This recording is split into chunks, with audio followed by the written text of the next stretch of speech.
Hello, friends. This is Sam Cheney reporting for Weaponized News. Today, March 23rd, 2026. Thank you for joining us on this Monday edition of Weaponized News. We have quite a bit to go over. Iran war, day 24, and just continually Orwellian lies coming out of the White House. Doesn't look like it's stopping anytime soon. They're bombing the hell out of Iran right now. They're bombing Aardvark land. They're bombing Lebanon right now as I speak. Trump claims he's negotiating directly with a top person in Iran, not the supreme leader, Khomeini. Just talking out both sides of their mouth. We got all of that. And Trump administration is shaping up to be the most corrupt in history. It's not looking good. It is not looking good. We have some public health news. They're rolling out ICE to the airports here now. We're not getting mass deportations, but you are getting a federal shakedown at the airport one way or another. We'll cover that. We got news over the weekend. Former head of FBI, Mueller, died over the weekend. He was primary in covering up 9/11 for the FBI. So we do appreciate those efforts. We have a lot of economic news flying under the radar, but it's been reported here by Fortune magazine. The Treasury just declared the U.S. insolvent. The media missed it. Kind of a big deal. Just, who cares? Just believe all Trump's lies. Just keep believing all of Trump's lies. And I'm sure that will feed the babies, won't it? So a bunch of economic news today. And of course, Epstein reporting. We got more Epstein reporting. And we have geopolitical reporting on the war there in West Asia. They're stacking bodies. And the genocide in Palestine continues as well. All of that and much more on this Monday edition of Weaponized News. Let's get to this day in our history, as we are in the season of sacrifice. On this day of March 23rd, going back to the year 1593, English separatist Puritans John Greenwood and Henry Barrow tried and sentenced to death on the charge of devising and circulating seditious books. 1593 on this day. 1752 on this day, Canada's first newspaper, Halifax Gazette, is published in Halifax by John Bushell.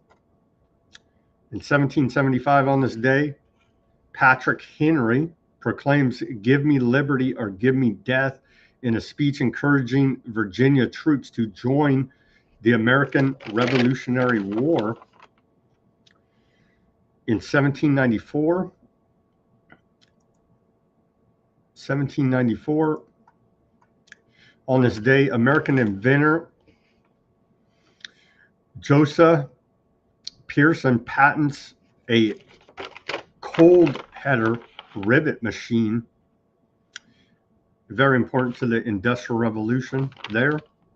1857, on this day, Odysee installs first elevator. Elijah Odysee installs the first elevator at 488 Broadway in New York City on this day. In 1858, on this day, streetcar patented by E.A. Gardner in Philadelphia, Pennsylvania. 1867, on this day, Congress passes second Reconstruction Act over President Andrew Johnson's veto. Second Reconstruction Act after the Civil War. 1868, on this day, University of California is founded in Oakland, California. Berkeley, there. And literal gaslighting gone wrong. In 1881, gas lamp sets fire to Theatre Municipal Opera House in Nice, France. 70 die, and building is completely destroyed when gaslighting turns literal and results in death. On this day, 1881, 1908, on this day, American diplomat Durham Stevens is attacked by Korean assassins, leading to his death in the hospital 2 days later, 1908. 1921, on this day, Germany announces it will be unable to meet its Great War reparation payments, as was planned the entire time to get Germany into World War II, of course. And leading that charge on this day in 1933, Hitler-made dictator German Reichstag hostility passes the Enabling Act, and President Paul von Hindenburg signs it the same day, granting Adolf Hitler dictatorial powers. In 1945, on this day, we saw the Battle of Okinawa. U.S. Navy ships bomb the Japanese island of Okinawa in preparation for the Allied invasion, the largest battle of the Pacific War in World War II on this day. And now Lindsey Graham's out there saying, yeah, rush the Hormuz Straits there. If we could take out Japan in World War II, we can definitely do it to Iran. That's what Lindsey Graham is on the television lobbying for this weekend. 1983, on this day, then U.S. President Ronald Reagan introduces Strategic Defense Initiative, Star Wars. What a scam. And the scam continues to today, the Golden Dome Project. 1990, on this day, former Exxon Valdez captain Joseph Hazelwood ordered to help clean up Prince William Sound and pay $50,000 in restitution for the 1989 Exxon Valdez oil spill. In 2003, on this day, as part of the invasion of Iraq in Nasir Riyadh, Iraq, 11 soldiers of the 507th Maintenance Company, as well as 18 U.S. Marines, are killed during the first major conflict of Operation Iraqi Freedom. We're getting ready to send a whole bunch more Marines to the Middle East. Today, it's being announced by the Pentagon.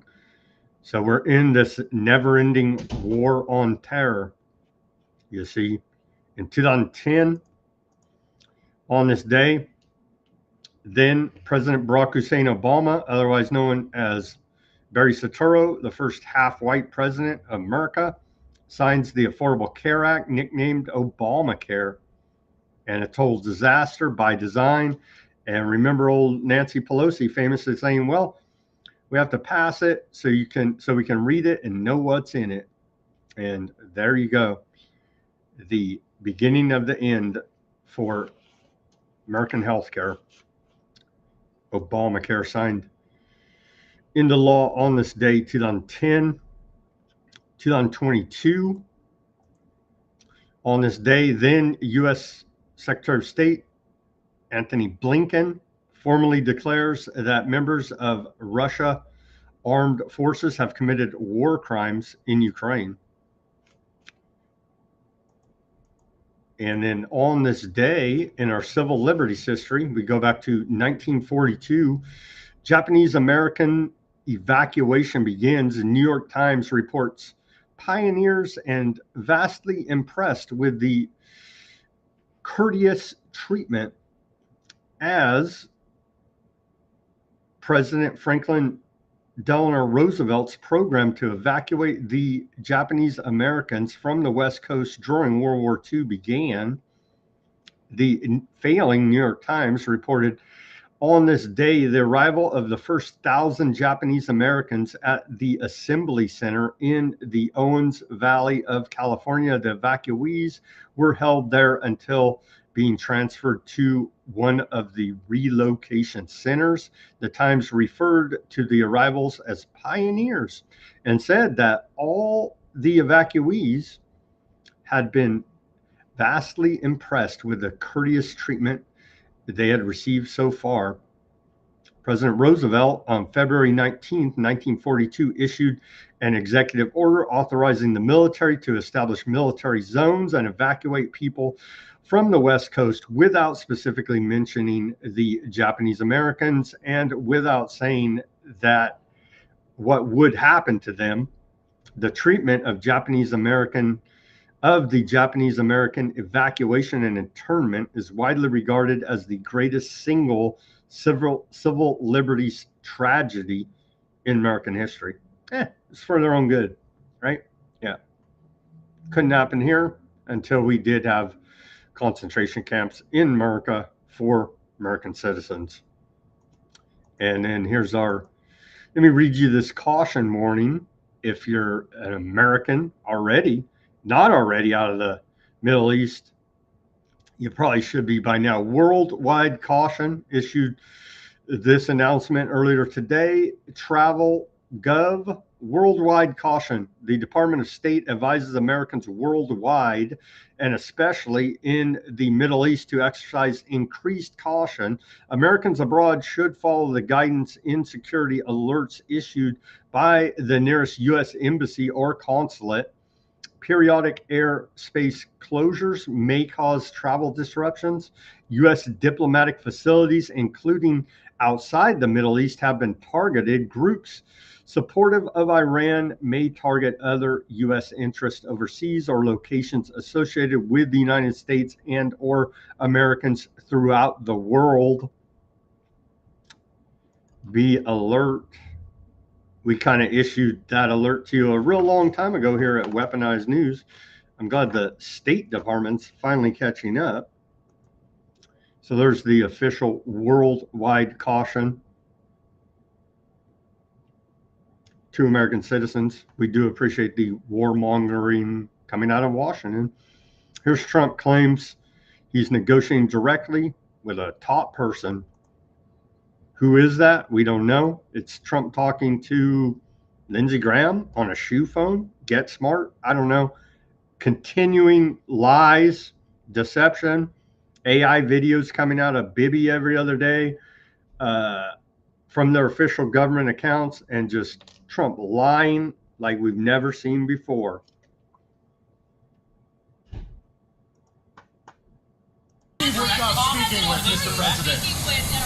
A top person. Don't forget, we've wiped out the leadership phase 1, phase 2, and largely phase 3. But we're dealing with the man who I believe is the most respected and the leader.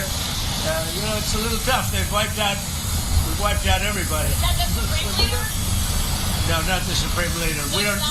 Well, nobody heard of the second Supreme Leader, the Son. Are these direct? We have not heard from the Son. Every once in a while you see a statement made, but we haven't. We don't know if he's living. But the people that seem to be running it, and they seem that based on really fact, because things they've said have taken place. Mr. President, Again, Mr. President, I know you before because I don't want him to be killed. Okay, I don't want him to be killed. Mr. President, There you go. Every time we try to negotiate a ceasefire, peace deal, they kill the negotiators and say, well, see, they're damn terrorists. A continuing theme here.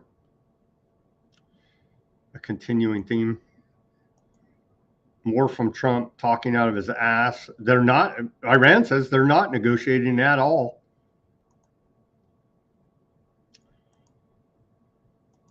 There's more lies from Trump.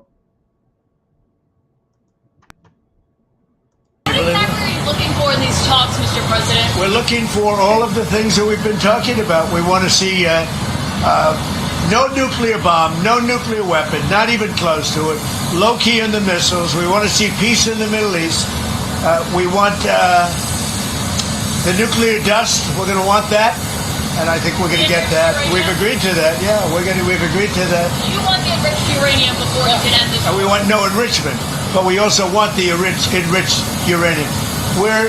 If this happens, it's a great start for Iran to build itself back, and it's everything that we want. And it's also great for Israel, and it's great for the other Middle Eastern countries, Saudi Arabia, UAE, Qatar, all of them, Kuwait, and Bahrain in particular. They're bombing the hell out of the place right now, all over. Iranian foreign minister denies Trump's statement on peace talks with Iran, stating there is no dialogue between Tehran and Washington. Somebody's lying. Somebody's lying here. Maybe it's the dirty lying terrorist Iranians, or maybe it's the dirty lying terrorist Trump administration. Take your pick. Take your pick. They're probably both lying. They're all lying. Trump calls for a pause on all military strikes against Iranian power plants and energy infrastructure for 5 days, for a 5-day period, subject to the success of ongoing meetings and negotiations. Like literally, they're rigging the markets by Trump's statements. Like, what are they talking about? Iran says they're not even talking. More lies here. Here's Kent. I don't know. What do you guys think of Kent? See another PSYOP operative? Kent out there now. Of course, resigned from national intelligence, counter terrorism top dude. Joe Kent said step one in de-escalation must be restraining the aardvarks. Otherwise, all efforts to negotiate will follow this pattern. President publicly announces de-escalation. Aardvark land takes major strikes, and the negotiations fail. The war escalates. It's about what happens. Oh, you got a negotiator, and then they whack them, and they're like, see, the damn terrorists, they're building nukes. Orwellian level propaganda here. Nothing new, but White House posting these memes. Peace through strength. Orwellian doublethink. Here's a breakdown of what is happening for those who celebrate propaganda. Indeed, this is from Aaron Day, and it's hard to follow all the lies, but Friday's press gaggle barely exaggerated at 12:03 p.m. Trump told reporters he wanted a ceasefire with Iran. 12:05, he declared victory. 12:07, he announced he was sending in the Marines. 12:08, he said no boots on the ground. 12:11, he said he did not want a ceasefire. 12:16, he declared victory again. 12:17, he asked for a ceasefire. 12:23, he told NATO they were cowards. 12:29, he said Iran was begging for a ceasefire. 12:31, he said everything was perfect. 12:36, he said $500 oil was a good thing. 12:37, he demanded Iran open Strait of Hormuz. 12:39, he said Hormuz was never closed. 12:41, he said the U.S. was not at war with Iran. 12:42, he declared victory in Iran war. And it goes on and on like this all throughout the weekend, from Trump talking out of both sides of his mouth. Here's Trump giving Secretary of War Pete Hegseth credit for this war. Looking for somebody to blame.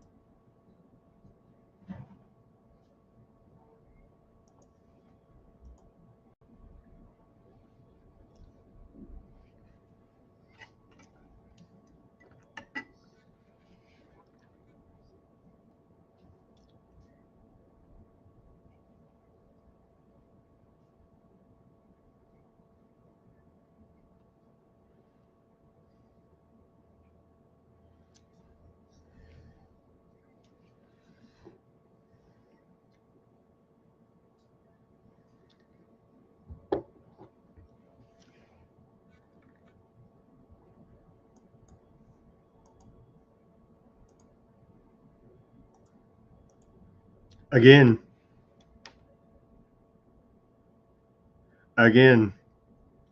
last week, the intelligence community in written reports to the Senate said there was no threat of Iran nukes. We covered it here.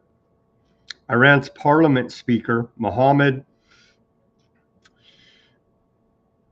Ghalibaf, said, "Our people demand the complete and humiliating punishment of the aggressors. All officials stand firmly by their leader and people until this goal is achieved. No negotiations with the U.S. have taken place. This is fake news. It is intended to manipulate financial and oil markets and to escape the quagmire that the United States and aardvark land are trapped in." Senior Iran official to Al Jazeera: "Messages have been exchanged between Tehran and Washington through Egypt and Turkey in good faith to reduce tensions. The United States president does not have the authority to set conditions or deadlines for negotiations. Washington has so far refused to accept two key conditions: paying compensation and acknowledging its aggression against us. The option of closing the Strait of Hormuz and laying mines remains on the table in anticipation of any reckless U.S. action." Failing New York Times reports Pentagon officials await deployment of airborne troops for Iran war. The combat forces would come from a brigade of about 3,000 soldiers capable of deploying anywhere in the world within 18 hours. U.S. military considering deploying a combat brigade of 3,000 to 4,000 Army 82nd Airborne Division soldiers into Iran to capture Karag Island. While Trump says he's holding talks with Iran, the U.S. is still deploying thousands of troops against Iran. Again, the missiles are flying as they're saying, "Oh yeah, the war's over, we won." And not so much. On Friday, we showed Trump saying this, and they're literally, our base in Iraq was on fire at the time, being attacked. As Trump said, we had won the war, talking out both sides of his mouth again. USS Boxer ARG plus the 11th MEU 2,500 Marines. USS Tripoli 2,200 Marines total. American forces in the region, 50,000 plus U.S. troops. 82nd Airborne Division paratroopers training exercises canceled. Put on high alert. Immediate response force on standby for rapid deployment. Can deploy anywhere within 18 hours. USS Abraham Lincoln, active combat. USS Gerald R. Ford, temporarily in Greece. 150 plus aircraft, submarines, destroyers, etc. deployed to the region. Possible third carrier preparing. What are they preparing for? To reopen, secure the Strait of Hormuz. Possible limited ground operations. Karag Island oil hub invasion. Coastal strikes, seizures of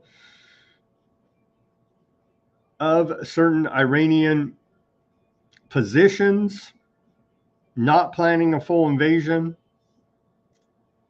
Trump hinted at winding down if talks work. Announced a 5-day pause on some strikes, but buildup of military continues. Here's Trump on the Strait of Hormuz. Says it will be jointly controlled by, and maybe controlled by me and the Ayatollah. Again, talking out both sides of his mouth here.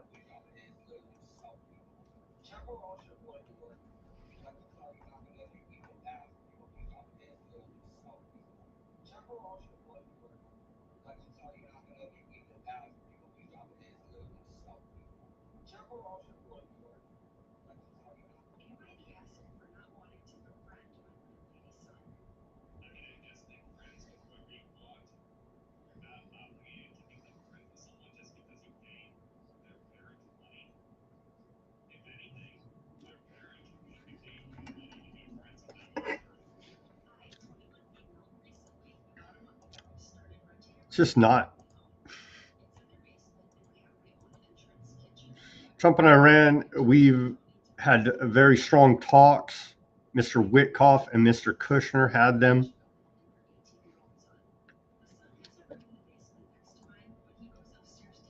Here's Bibby. Is this a fake video? Who even knows at this point? There's Shadow President of America.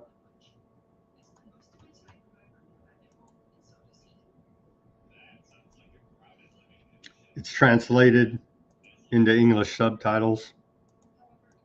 מוקדם יותר היום שוחחתי עם ידידנו הנשיא טראמפ. הנשיא טראמפ מאמין שיש סיכוי למנף את ההישגים הכבירים של צה"ל וצבא ארצות הברית כדי לממש את יעדי המלחמה בהסכם. הסכם שישמור על האינטרסים החיוניים שלנו. במקביל, אנחנו ממשיכים לתקוף גם באיראן וגם בלבנון. אנחנו קודשים את תוכנית הטילים ותוכנית הגרעין הדק וממשיכים לפגוע קשות בחיזבאללה. מוקדם יותר היום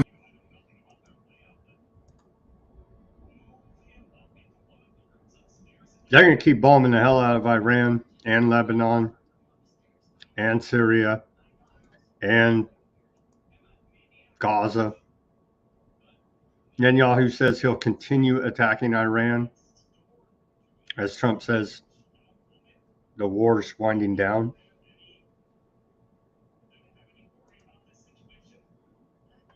Quiet White House exit. Mr. Technocracy, J.D. Vance, his special advisor to the Middle East, has left the Trump administration. Wissam H. Husseini has left advising Vice President J.D. Vance. It's resigned. And when they say rats leaving the sinking ship, I don't know about that, but yeah. Well, on this day, let's celebrate Obamacare. What a monstrosity all this has become. Here's Barack Hussein Obama, Barry Soetoro. The day the Affordable Care Act passed was one of my proudest moments as president because it meant that millions of Americans would have access to health care, some for the first time. What a fraud scam Obamacare is. Sadly, OnlyFans owner Radvinsky dead from cancer at age 43, according to Bloomberg. And then people are making fun of this guy. White smoke in Tel Aviv indicates that Aardvark Land has chosen a new OnlyFans CEO, right? Because the white smoke when they choose a new pope, right? Yeah, not too funny, really. Not too funny in these dire times, but hey, gallows humor. From the Health and Human Services Department, they tell us from lab to patient, faster and smarter. Last week, new steps to move beyond animal testing, drug reviews happening in as little as 1 to 2 months, and new Wegovy dose approved in record time. They're Operation Warp Speeding everything now. And so we should appreciate those efforts. Don't do drugs, kids, but if you do drugs, buy them from the government, trumprx.gov. Pharmaceutical company Roche announced it is launching a new large-scale AI factory with thousands of the latest NVIDIA chips to accelerate the development of new drugs and diagnostics, per Forbes. So there you go. Any long-term safety testing of any of this stuff is a conspiracy theory. So there you go. And you're like, what happened 5 years after you took the golden cure for everything that Trump promised you? Well, they died suddenly. Well, there is no cause and effect. because everything was warp speed, and long-term safety studies are conspiracy theory. There you go. Trust the government. Pfizer says its experimental Lyme disease miracle has 73% effect against the tick-borne illness. So they weaponize the Lyme disease, and then here they come with a 73% effective miracle for it. Seriously, they're doing this. They're doing this.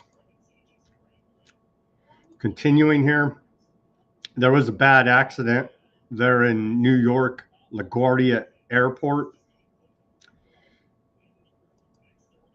A Air Canada plane hit a fire truck and killed 2 pilots.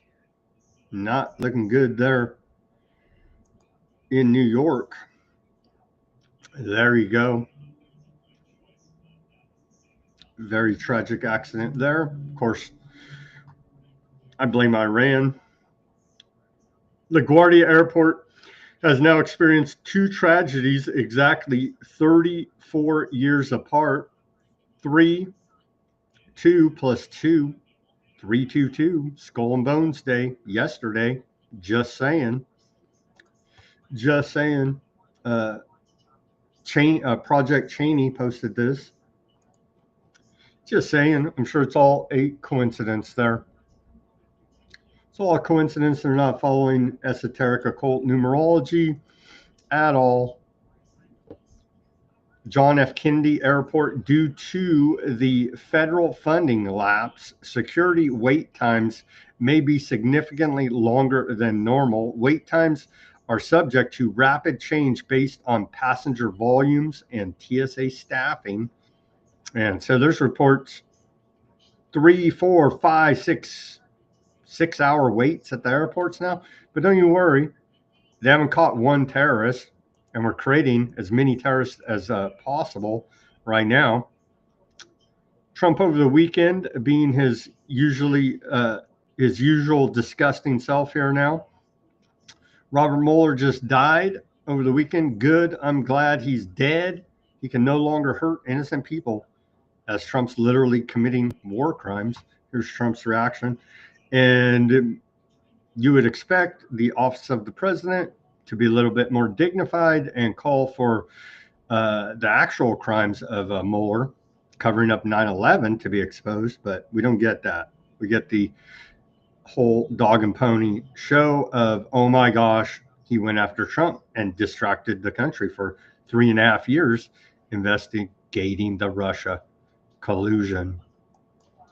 When discussing the June 2016 Trump Tower meeting, you referenced, quote, the firm that produced the Steele reporting, unquote. The name of that firm was Fusion GPS. Is that correct? And you're on page 103? 103, that's correct, volume 2. When you talk about the firm that produced the Steele reporting, the name of the firm that produced that was Fusion GPS. Is that correct? Well, I'm not familiar with that. Let me just help. It was. It's not a trick question. Right? It was Fusion GPS. Now, Fusion GPS produced the opposition research document widely known as the Steele dossier, and the owner of Fusion GPA was someone named Glenn Simpson. Are you? So what a psyop all that nonsense was. Today's day 38 of the partial government shutdown, and their airports all over the country are backed up. But don't you worry, ICE agents are now there. So you don't get mass deportations, but you do get a date rape and a shakedown at the airport from these feds. Happening at Cleveland Hopkins this morning, ICE agents are now at the airport. The Trump administration says they'll be helping out TSA workers with security at airports across the country. We received a statement from Homeland Security over the last 24 hours or so that says, quote, President Trump is using every tool available to help American travelers who are facing hours-long lines at airports. They're helping you by shaking you down there, you see. They're helping. Democrats shut down. This is from the White House. Democrats shut down. DHS and TSA officers haven't been paid in over a month, and this is the result. This political shutdown needs to end. And so here's all the TSA agents who are not just on the job to do the date raping. Apparently, they also like getting paid for it. And so there you go. Yeah, major airport call out rates. And so they're not showing up to work because they're patriotic, terrorist hating feds that are doing their civic duty. And it turns out you don't pay them, they don't go to work. But we're told they're humble civil servants that just care about stopping terrorists, even though they've stopped not one terrorist. Repeal the Patriot Act, abolish the Department of Homeland Security, and abolish the TSA and end this bullshit and declassify all of 9/11. I found this one funny. They're complaining about George Bush International Airport. ICE agents on the scene to assist TSA officers who are struggling as a result of the partial government shutdown. There you go. All security theater fraud. She's live at George Bush Intercontinental Airport. Now, you have seen these lines all morning long. I saw some of them moving. You've also seen ICE agents there at Bush Airport. So tell us more about what's going on from your vantage point, Vanessa.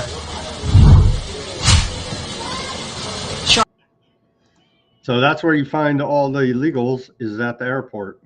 Turns out not so much, but none of this was ever for immigration enforcement. It wasn't to stop terrorists. It was for the American citizens the entire time. They're making Memphis safe again with a full-on police state, and so we should cheer it on here now. President Trump is making Memphis safe again. Where are all local, state, county, city, state cops with badges and guns? They're all complete failures, according to the feds, and only the feds can police now. So we have federalized police in U.S. cities, essentially de facto martial law police state, and we're supposed to cheer it on how wonderful all of this is. Over 770 gang members off the streets. They put on this ridiculous press conference today with guns, DEA evidence boxes. Look at this. It's clown world. It's clownish. And you people are tyrannical scum. Some people choose to tolerate crime. Yeah, some people choose to tolerate crime. The DOJ is still covering up the Epstein files. Head cover-up woman there, Bondi, for Trump. And look at this clown press conference they put on. You chose law and order, and that's why this task force worked. It was all of us, as Gaddy said, working hand in hand with my FBI, DEA, U.S. Marshals, ATF, with Cash, with Terry, with Rob, with Gaddy. Not only that, with Pete, with Department of War, with Homeland Security, with all of my agencies working hand in hand with the National Guard. When you went out there, when we came to Memphis, you could not tell who was with what agency because everyone was working so well together. Our U.S. Attorney, Mike Donovan, was out there. And not only this, everyone needs to know, we met with this president multiple times about this endeavor. The president knew what was going on here. The president cared. People like... There you go. We love the police state. And again, why are no local officials, I guess, yeah, total failure there. Secretary of War Pete Hegseth signs directive granting National Guard troops deployed in cities. That's called martial law. And at the border, the same benefits as active duty military personnel. So we have de facto martial law here now. Under President Trump, we will not allow depraved, suicidal ideologies to destroy our great cities. No longer will we sit idly by while illegal aliens and savage criminals rape, murder, and poison the good people of this country.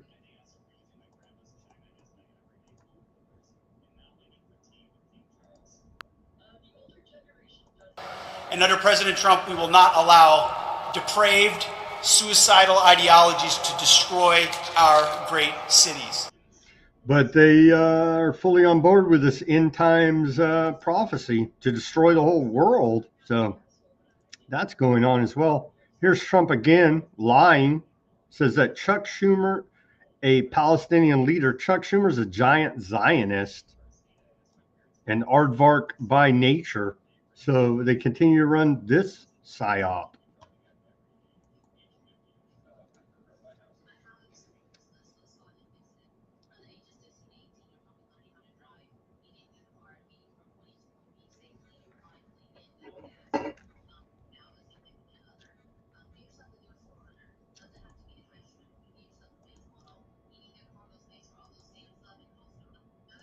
Side of Palestine.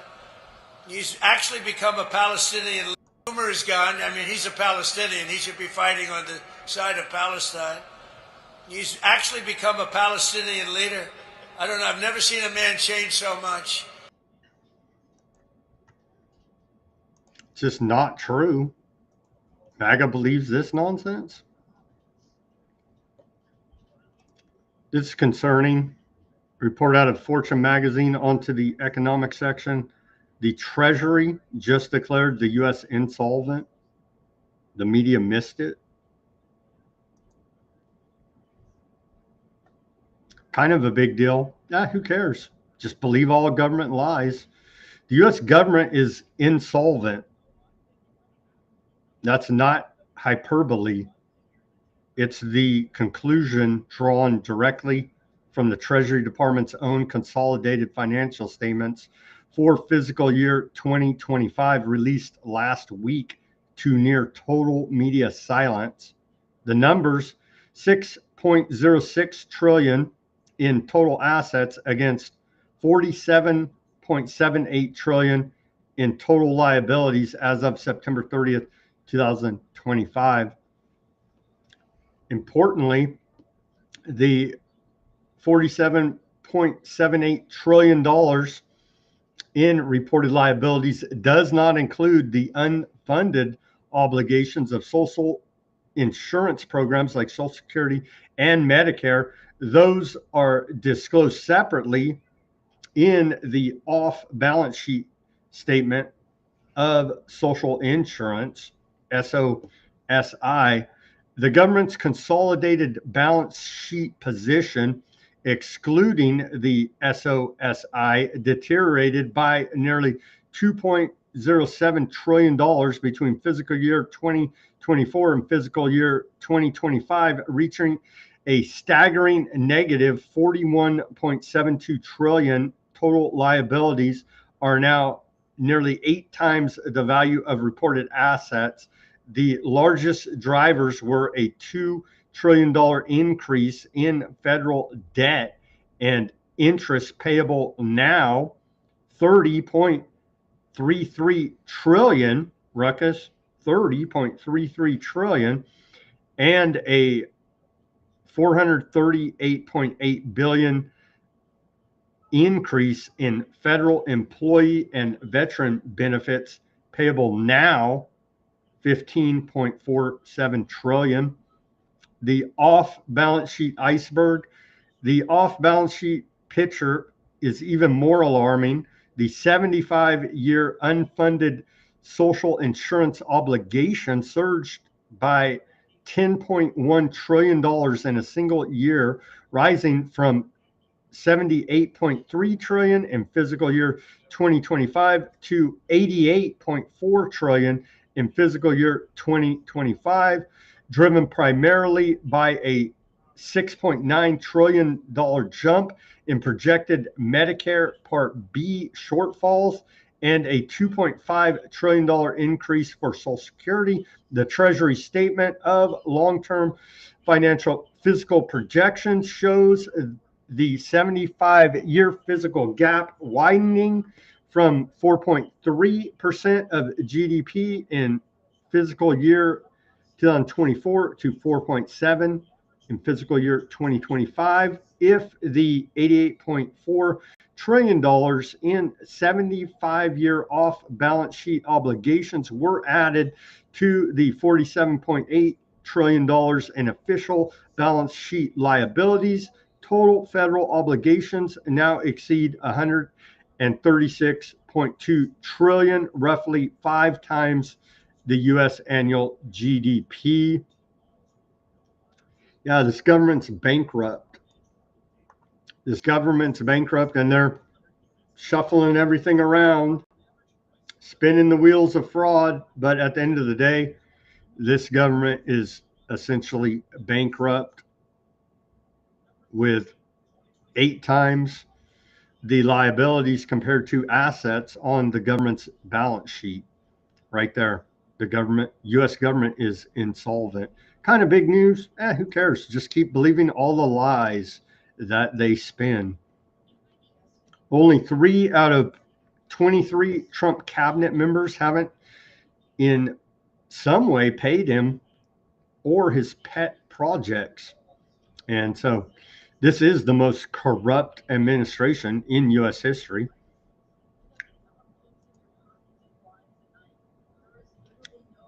This is a report out of citizensforethics.org, a big conspiracy site.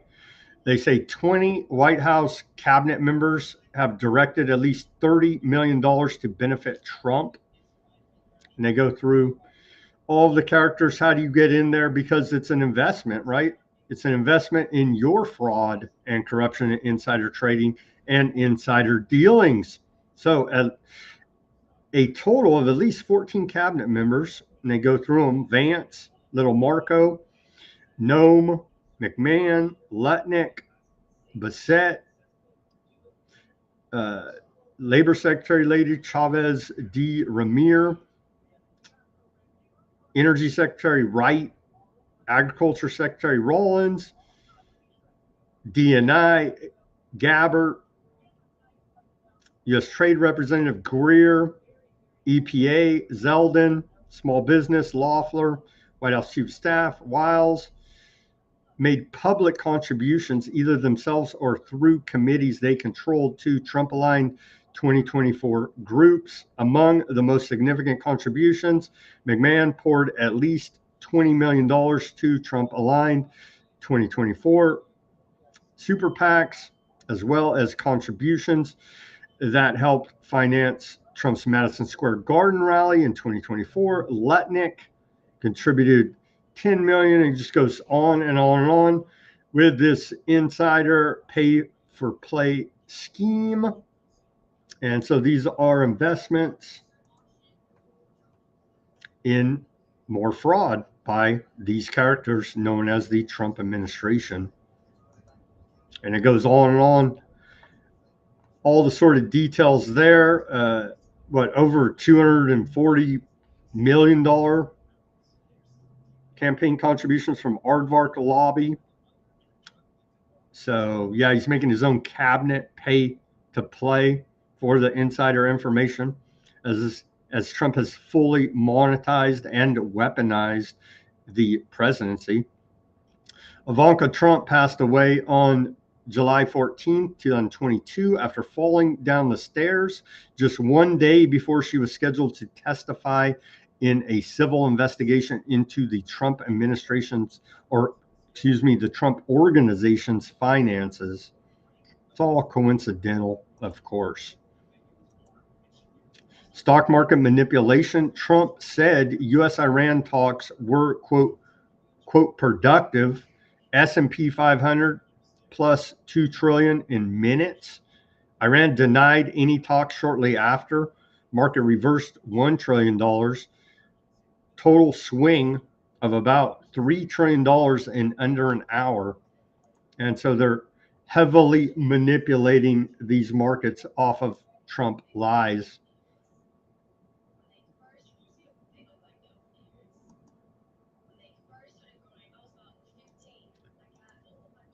What the actual, yeah. Iran's parliament speaker says the U.S. is using fake news of peace talks with Iran to manipulate oil and financial markets.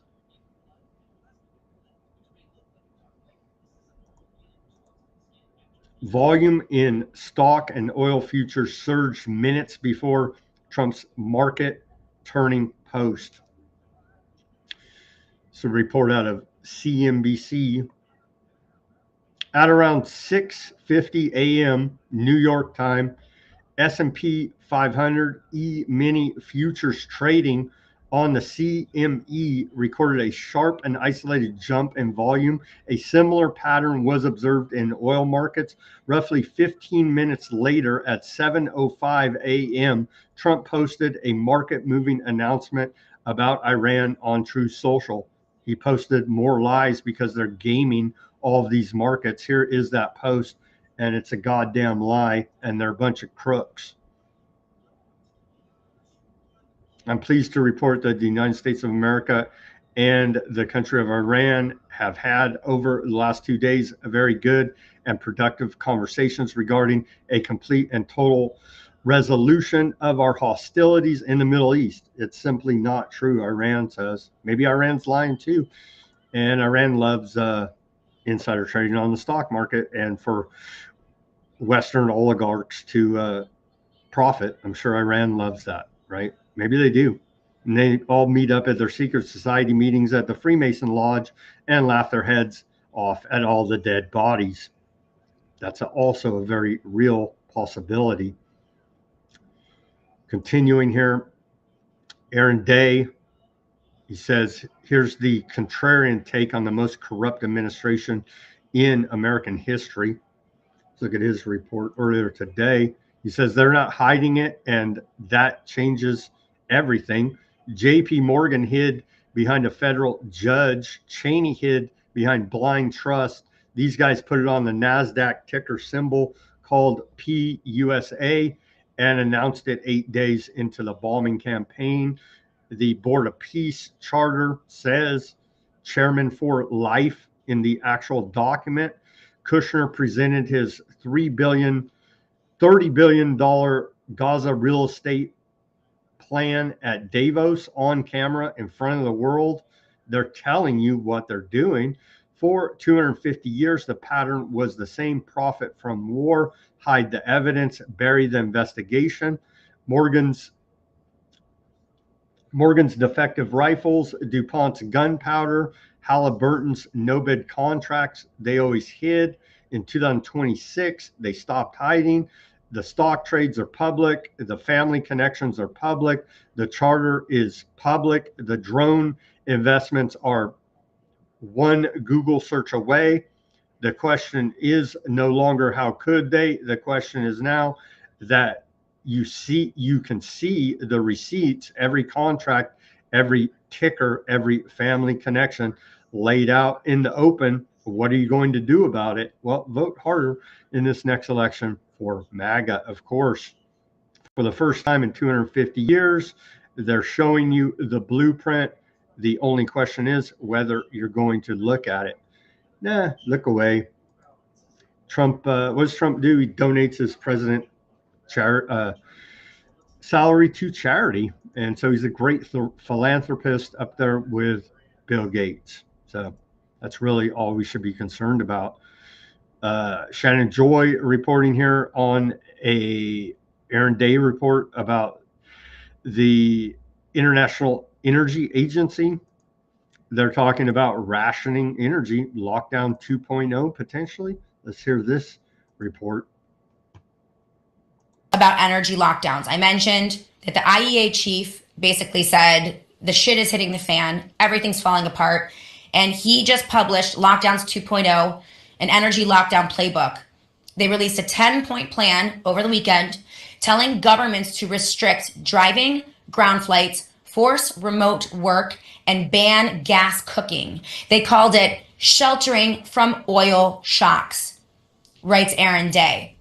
Here's the plan. Number one, they are recommending alternating driving days based on your license plate number, odd plates on Monday, even plates on Tuesday, and countries are now already implementing this.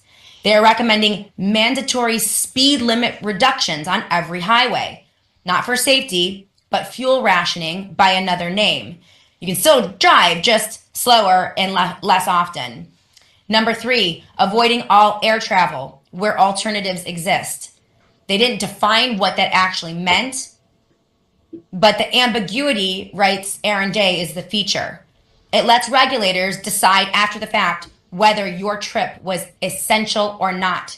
Non-essential versus essential. Does that ring any bells?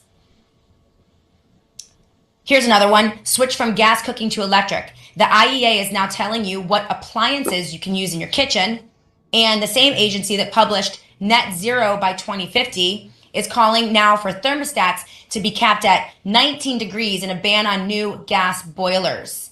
This is not new, it's accelerating.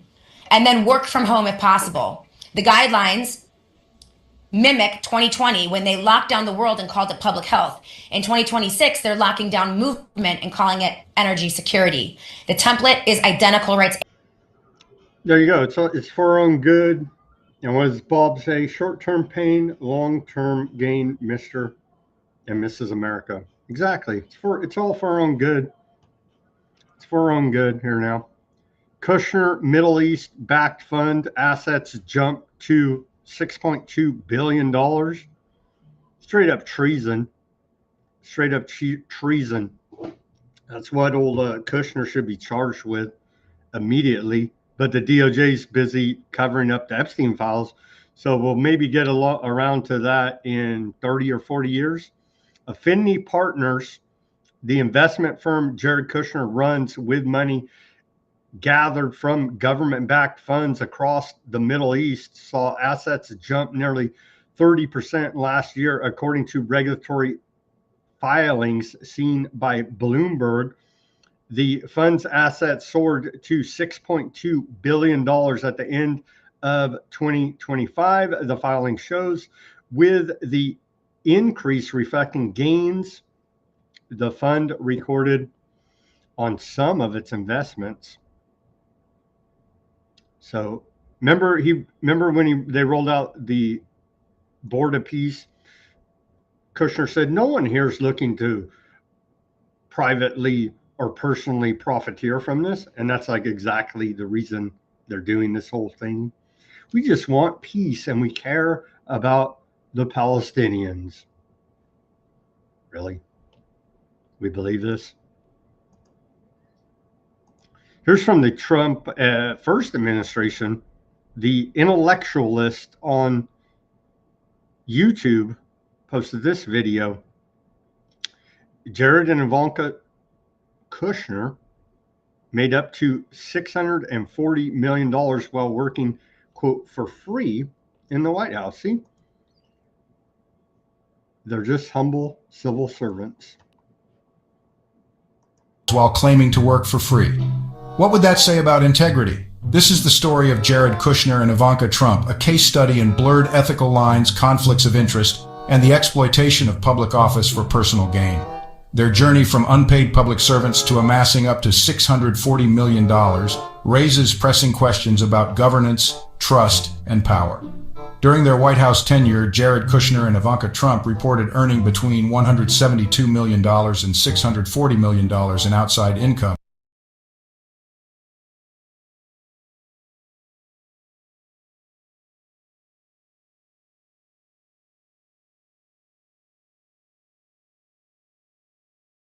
According to financial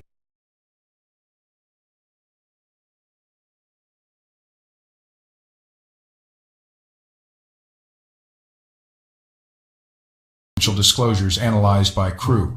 They declined government salaries, a move touted as a public sacrifice, but their vast outside earnings, far exceeding what they could have made in government salaries, paint a very different picture.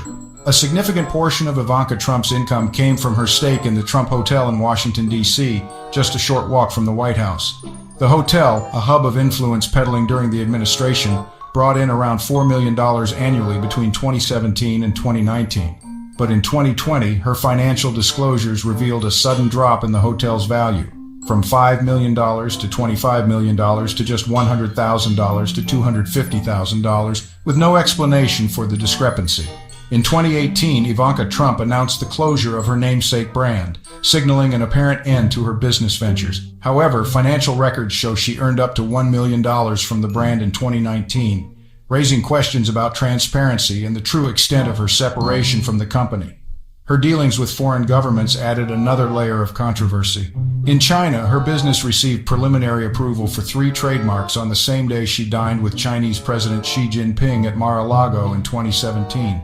By 2018, her company had secured 16 new Chinese trademarks, including for voting machines, even though the brand was publicly shuttered. Trademarks were also approved in Russia just before the 2016 election and in Japan shortly after meetings involving Japanese Prime Minister Shinzo Abe. These approvals suggest an unsettling overlap between political influence and business interests, leaving critics to question whether ethical boundaries were crossed. Jared Kushner faced similar scrutiny. In 2018, Ivanka Trump played a prominent role in implementing the Opportunity Zones program, a policy designed to spur economic growth in underserved areas. At the same time, Kushner held a significant financial stake in Cadre, a company offering investment opportunities in these zones. His initial stake, valued between $5 million and $25 million, rose to $25 million to $50 million during his White House tenure. Ethics officials recommended that Kushner divest to avoid conflicts of interest, but he refused, further deepening concerns about transparency and the misuse of political influence. These ethical concerns are not new in American history. The Teapot Dome scandal of the 1920s remains one of the starkest examples of how unchecked power erodes public trust.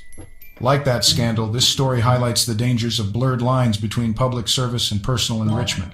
Supporters of Kushner and Ivanka Trump argue that their wealth was earned legally and separately from their government roles.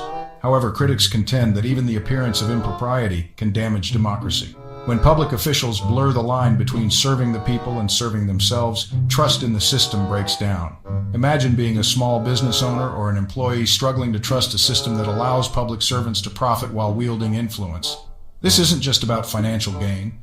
It's about the erosion of trust and the integrity of governance. What happens when personal interests come before public good? How do we rebuild trust when the people in power exploit their positions? If accountability matters to you, share this story. Ethics are a conspiracy theory. No, seriously, at this point. They're profiteering off of people dying and destroying the Middle East infrastructure right now. Was Snow said just 2 weeks to flatten the grid.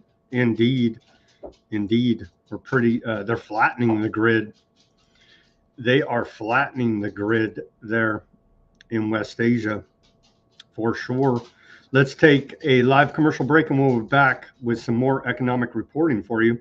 Everybody, go to weaponizednews.com. Get yourself some stickers over there. We have the classic holograph sticker, the classic white background sticker, and the clear sticker. weaponizednews.com/shop. The link's in the description below this video. We've got the stickers, t-shirts, baseball caps, coffee mugs, all kind of different gear over there. Go check out the store. The link's in the description below this video. We take donations, help support independent reporting and analysis, brought to you here 5 days a week. Broadcasting live, 5 p.m. Pacific, 8 Eastern time. Help support independent reporting and analysis. We have never led you astray here now in our reporting about USA. Go back and look at all of our reports. And again, all the links to almost everything we talk about are at Weaponized News Substack. Become a paid subscriber there. The link's in the description below this video. That's another way you can monetarily support this broadcast. If you are very poor, like all of us here are now, but Jared Kushner and Trump administration can become kabillionaires. The rest of us are trying to figure out, how do we put a gallon of gas in the car? Give us that like, share, subscribe, push that notification button. Every little bit helps. Patron the store, become a paid subscriber of Weaponized News Substack. All the links are in the description below this video. The Cash App, buy me a coffee, Bitcoin wallet addresses, all in the description below this video. Any which way you may choose to help support this independent broadcast is truly appreciated. Thank you to all the subscribers out there and patrons to the store. Okay, welcome back on this Monday, March 23rd, 2026 edition of Weaponized News. We're still in a major war with Iran. They're bombing the hell out of everything right now as we speak, as the White House continues to lie for economic gain is where we're at. They're just beyond the pale of despicable criminals, war profiteers. That's where we're at. Your Trump administration are straight up war profiteers. Continuing. Another report from Aaron Day on this, the Clarity Act, tying in the cryptos, right? They're bringing in backdoor central bank digital currency by another name here now. As we continue to report, this is from Aaron Day. He says the Genius Act is already signed into law. Every stable coin issuer is now required to have the technical ability to seize, freeze, and burn your money on government order. They put a crypto label on a CBDC and called it innovation. The Clarity Act is moving through Congress. Once it passes, every asset that moves on a blockchain falls under a mandatory government registration and surveillance framework. When everything of value goes on chain, and it will, everything you own becomes trackable and censorable by design. Trump just signed an executive order stripping states of the power to regulate AI and centralizing control under a single federal framework. This is not freedom from technocracy. That is technocracy with a different logo.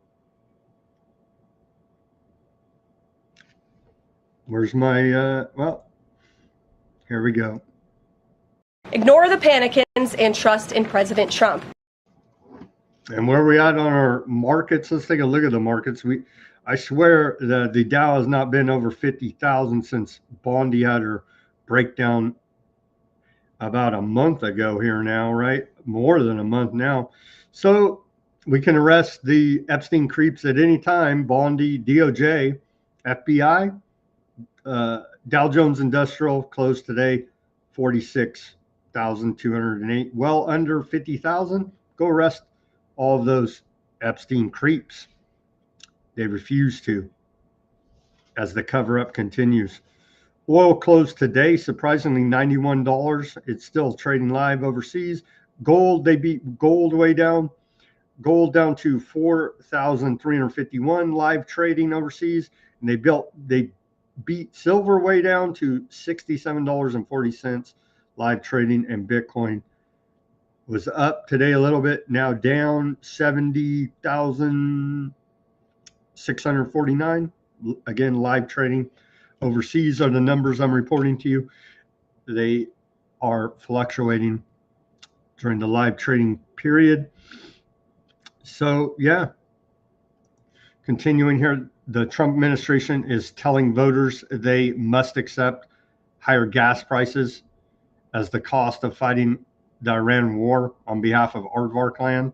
Well, sounds reasonable to me. And Trump's a great philanthropist, donating his presidential salary to charity, even though they're making $1 billion off of insider trading, insider contracts, so on and so on and so on.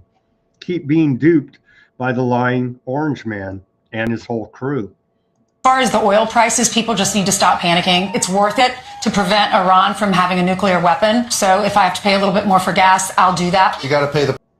And that's the propaganda of the war channel. Fox News is pumping all over the place, and idiot MAGA Republicans believe it, apparently. So I can't afford to eat, but at least we're killing Iranians. So there you go. That's really all that matters now to these bloodthirsty lunatics. Here's our AAA. We're almost at $4 a gallon here, and I guess we just have to say we love to kill Iranians, and eating was overrated. Now's a great time to fast. And so here's our AAA national average, almost at $4 a gallon there, for $3.95 on average across the nation. California, we're looking at, it'll be hitting $6 a gallon pretty soon. $5.79 per gallon here in the highest price of gas in the country, lagging. Even Hawaii lags behind the golden state of California, gouging the hell out of gas consumers here as per usual. Again, not all because of the Iran war, but it's not helping. We have state taxes, regulation, excise tax, environmental regulation, so on. We've gone over the itemized breakdown of California gas prices before, but hey, at least the national average is looking to be, may very well top $4 a gallon tomorrow. Go Maha MAGA. High grocery prices could soon hit supermarkets as the war with Iran continues.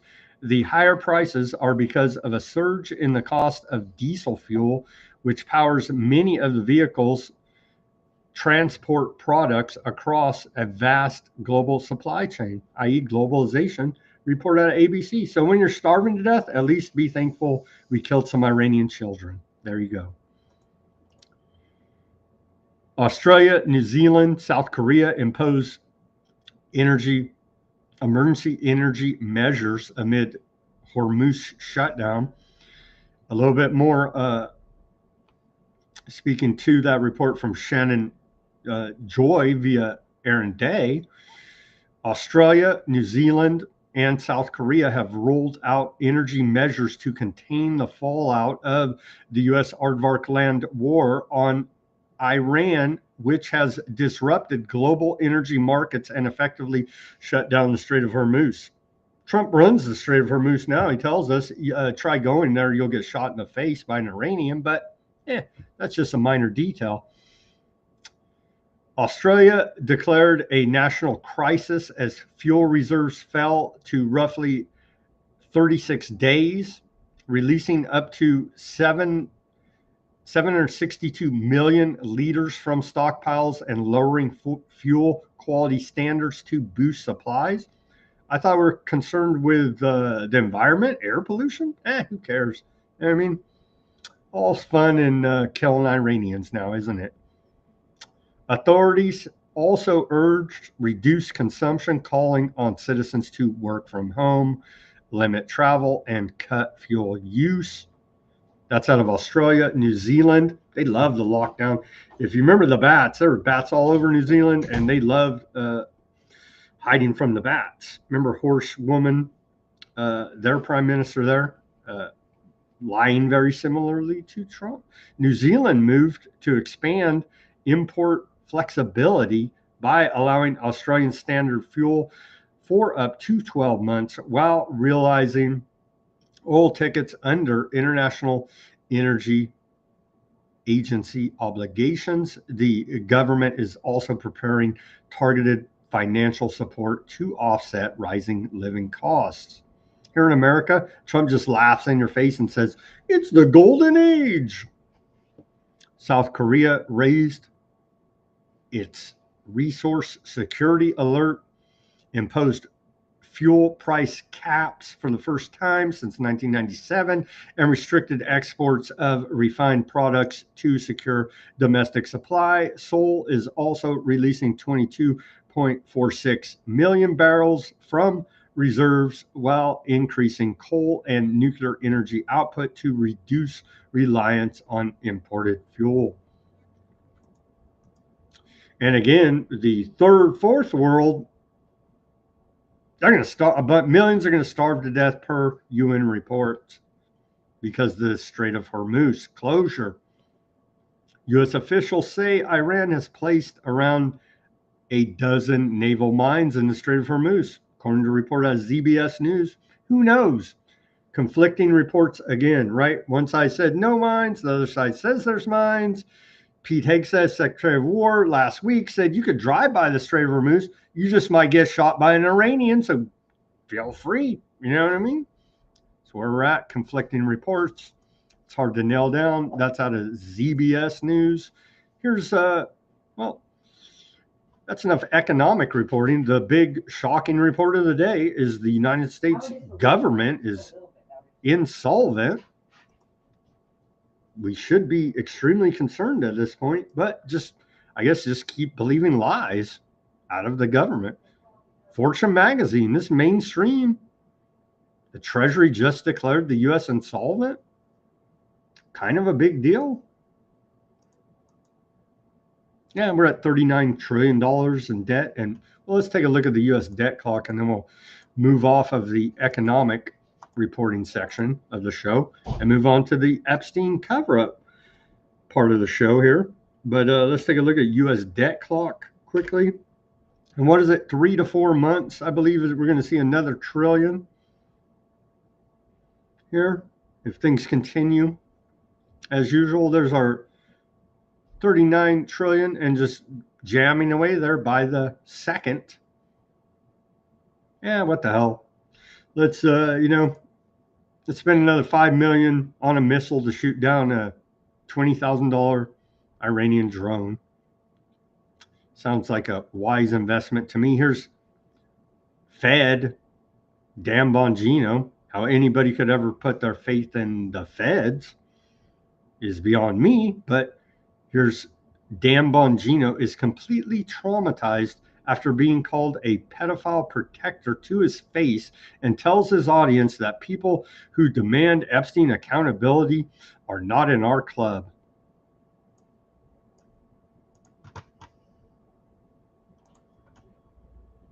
They show up at MAGA clubs and cause chaos.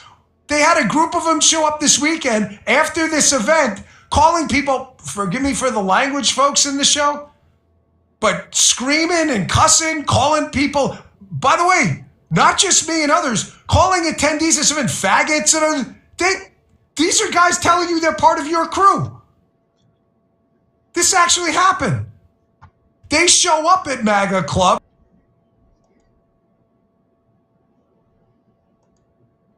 And now the Fed's crying that people are calling them out for exactly what they did. And the cover-up continues. Stephen Miller praised Trump for several minutes. After he finished, Trump turned to Cash Patel and said, Cash, see if you can top that. And so the ass-kissing contest here of these clowns who are indeed actively covering up the Epstein files. So, Cash, see if you can top that. I don't know. That's a tough one, Cash. That is tough. You know, Mr. President, as I look around this venue, I see, and I'm reminded again, why we have the greatest warriors on God's green earth. The men and women serving in uniform, the men and women serving and wearing the badge, and law enforcement, our police, our sheriffs around the state of Tennessee. I'm reminded that Americans exist to protect this country day in and day out, and they've done it like we've done it here. But what we didn't have was you. We didn't have a commander-in-chief who backed the blue, who resourced the blue, who funded the military, who did whatever it takes to safeguard every single life. And here in Memphis, Tennessee, you have put on a show for the world. You have allowed us to go out there and capture gangbangers, rapists, murderers, drug dealers at record historic levels. And for me, a first-generation Indian American kid whose parents fled a genocide in East Africa to become the 9th director of the FBI, I'm living the wildest dream you could possibly imagine, sir. Yeah, he won the gold medal for Epstein cover-ups. Bill Cosby loses sex assault lawsuit and faces a $19 million judgment. A California jury found that Mr. Bill Cosby, had abused Donna Motzinger in in 1972 after inviting her to attend one of his comedy shows. That's a report out of the failing New York Times. A jury awarded Mott Singer $19.25 million in damages. I'm sure it's perfectly fine. The Democrats on the Congressional Oversight Committee say the cover-up continues. We are in the midst of the most egregious cover-up in American history. And sorry, Congresswoman says, when she put this one out 2 days ago. And let's just play a little bit of it here now. And again, they don't care. They're trying to make political capital on the Democrat side of the aisle. They don't give a damn either. Go through one of these depositions, it becomes abundantly clear that we are in the midst of the most egregious cover-up in American history. Darren Indyke, just like Richard Kahn, just like... I don't know. She's a sitting member of Congress saying this is the biggest cover-up. We are in the midst of the most egregious cover-up in American history. Talking about the Epstein files. Prosecute everyone in the Epstein files and the system collapses. Right? That's a alleged Bondi quote. Head of the DOJ. That's not a defense. That's a confession. If the system depends on protecting the people in those files, the system was never working. Epstein file search posted on X. I think it was working, actually. Here's another Democrat, this Garcia, off that oversight committee. Different investigations done by the DOJ that were conclusive from their perspective that this was a suicide. At the same time, I think we just got to be very honest that this whole investigation and the entire case around Jeffrey Epstein there's been so much controversy. There's been so much deception that I think it's important that we take a serious look around the events that led to his death. And there have been so many inconsistencies around what the actual guards actually knew, possible payments that were being received, missing camera footage that we know has been widely reported. And there have been others, including independent experts, that have looked at both photographs, evidence, that have come to a different conclusion. And so this is a moment, I think, for oversight to do the right thing, ask the right questions. And if we can get more information about whether it was payments, which I think would be quite alarming, whether anyone else had actually come to visit Jeffrey Epstein, those are the kind of questions that we want to ask. And this week you said that the committee is moving forward. There's going to be more depositions this week. Let's see. Where are we at in the reporting on that? Yes. Tova Noel is set to testify about what happened the night Epstein died. Leon Black is set to testify in Bank of America victim case. 2 depositions this week on March 26th. What is that? On a Thursday. We'll report on it. It's ongoing. The failing New York Times today. Epstein helped Leon Black fix his problems with women. Not financial advice, not tax strategy. Epstein was a fixer. Millions of pages of DOJ emails confirm it. Black paid him, Leon Black, paid him $158 million. Steve Bannon, don't forget Steve Bannon. Steve Bannon leading the right-wingers into a right into a pit of hell. Steve Bannon referred to Jeffrey Epstein as, quote, God in an email exchange. And that about 1,500 emails between them, mostly in 2018. Bannon left the White House in 2017. He went straight to Epstein's inbox. Politico. An entire cottage industry has sprung up around the Epstein files. Scores of people named in the documents are now hiring criminal defense lawyers. They're not hiring PR firms, they're hiring lawyers. Let's watch this report out of ZBS News. Lawmakers on Capitol Hill are now questioning an accountant who worked closely with convicted sex trafficker Jeffrey Epstein for more than a decade. Richard Kahn's testimony is the latest of high-profile depositions of people associated with Jeffrey Epstein. Let's bring in CBS News correspondent Elaine Keano for much more about this. Elaine, what can you tell us about Richard Kahn's deposition so far? Well, Richard Kahn is one of two executors of Jeffrey Epstein's estate. He's testifying behind closed doors on Capitol Hill, so no cameras inside right now. This morning, as Kahn arrived, a reporter asked if he was there to answer any questions. His attorney interjected. That's a whole report from last week, but yeah, maybe.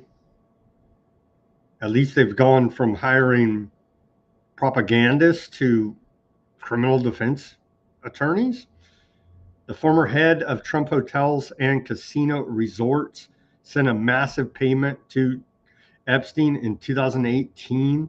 Trump says he cut ties with Epstein 15 years prior. 2018 was 5 years ago.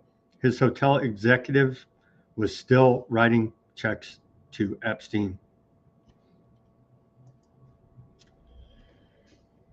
Deutsche Bank paid $75 million. JP Morgan Chase paid $290 million. Leon Black paid $62.5 million. And the Epstein estate paid $158 million. That's $585.5 million in settlements from people who said they had nothing to do with him. Nobody has gone to jail in any of those tracking the money, right? So it's a cost of doing business for these big banks, as we continue to report here now. No executive is even looked at criminally. Just find them and move along. The DOJ had the file since 2019. They missed their own deadline in December of 2024. They released documents with faulty redactions, essentially doxing victims. They shredded bags of documents at the jail. This is not incompetence. This is the pattern of cover-ups. There's a report by Epstein File Search on the X. Continuing here, William Ramsey. Oh, we did have a report from a listener, Carrie Pay. She tagged me on this one. And the DOJ acting like they're going after the bad guys. I guess they are. They got 5 of them. 5 members of sex trafficking ring sentenced to nearly 120 years in prison. 5 defendants were sentenced today. When was this? This was last Thursday. Last Thursday, sentenced to nearly 120 years in prison for participating in violent sex trafficking ring. Where was that? Out of Alabama, it looks like. Alabama. And so, yeah, they get these low-level people. But again, there's giant industrial level being protected by the Department of Justice. Continuing here. Again, a reminder, from Epstein to redacted, and they're talking about how do we get rid of poor people as a whole? Ask Bill Gates. One of the most damning, talking about mass depopulation, essentially. We covered that many times. The Epstein files from William Ramsey Post. Lutnick lists out ages of children. It's an email from December 19th, 2012. Hi, Jeff. From Lutnick to redacted. Looks like he's writing to Epstein, right? Hi, Jeff. We are landing in St. Thomas early Saturday afternoon and planning to head over to St. Bart's on Monday at some point. Where are you located? What is exact location for my captain? Does Sunday evening for dinner sound good? I have another couple, Michael and Marcy Learman, with me on my boat, and each of us has 4 children, 2 16s, 2 14s, a 13, a 12, an 11, and a 7-year-old.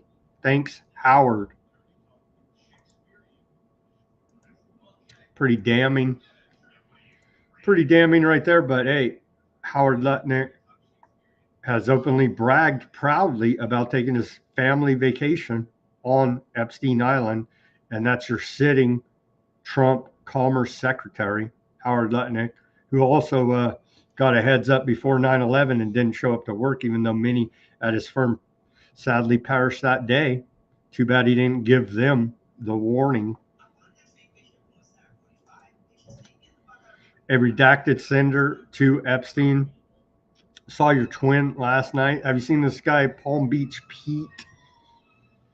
He does look like Epstein, and I believe top-level spies working for the Rothschilds will have multiple lookalikes as they run many different type of spy games, psyops, and the like. So, yeah, but Palm Beach Pete knows nothing about nothing, let me tell you. And then here's a meme, considering that we're told Epstein was a math professor, right? Here's a meme from William Ramsey. Blackmailed politicians, you can see on this chart, and laws protecting aardvark land. And it seems like they meet right here. They coincide on this chart. 7 and 7, you could see charted out right there. Well, thank you, Mr. Epstein math professor, for putting it on a chart so everyone can understand, for the visual learners in the audience. Continuing here. Yeah, back to the crazy. We were talking about this on Friday with Will Keller, but yeah, it turns out this is real. So they got a pyramid over there as the new parliament building in Iran. Coincidentally enough, there it is. The Zoroaster Temple. And indeed, it was built after the 1979 Iranian Revolution. The pyramid there for the Iranian parliament.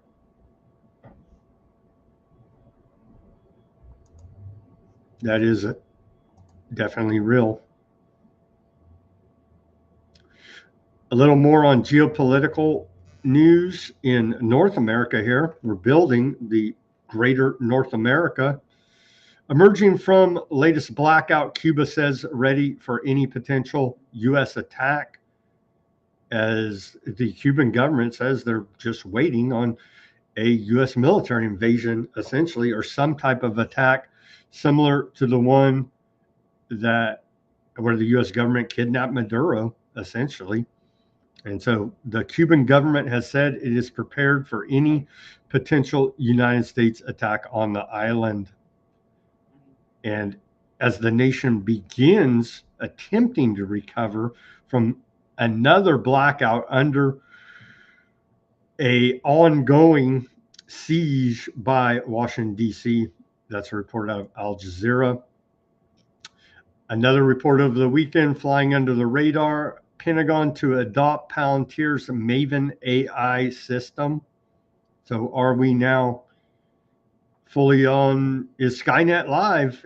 Adding another piece right here. Pentagon to adopt Palantir's Maven AI system.